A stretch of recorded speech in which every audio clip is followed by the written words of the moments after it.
Evo nas ordinacije Cvijanović i htjeli bi da ispričamo jednu interesantnu priču. Pacijentkinja je dobila upravo, to jest juče je dobila All on 6 rad u Gornjoj Vilici, a All on 4 u Donjoj, to jest definitivni keramički rad. To je ovo njen sad osmeh sa novim zubima.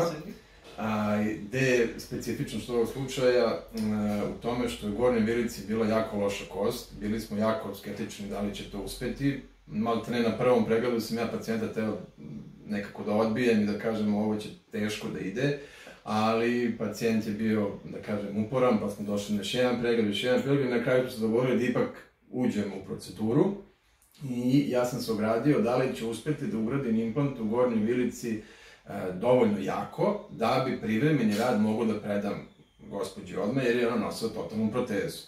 I to je bio prvi, da kažem, neuspeh jer nismo mogli da te implante stabilizujemo adekvatno i pacijent je nosio i dalje privremeno parcijalnu, to je totalnu protezu, ali na kraju je sve ispalo super i evo, to je taj osmeh i gospođa ima samo par reči da kaže o tome i to je to.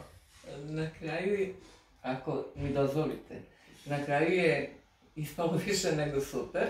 Ja sam prezadovoljna, bez obzira što mnogi iz mog okruženja nisu očekivali da će to tako da uspešno bude, jer su mnogi znali kompletan narativ oko moje problematike. Doktor je ušao u to, a od svega smo imali samo moju dobru volju i njegovo znanje.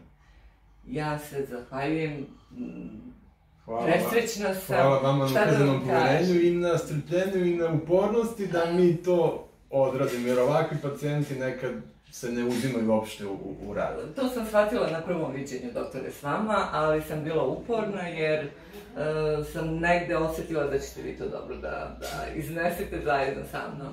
Ali ako mi dozvolite, još bih samo da dodam, sam ulazak na ova vrata, vaš tim sa kojim vi radite, to je toliko pozitivno da prosto ovde nema neuspeha. Hvala puno. Hvala.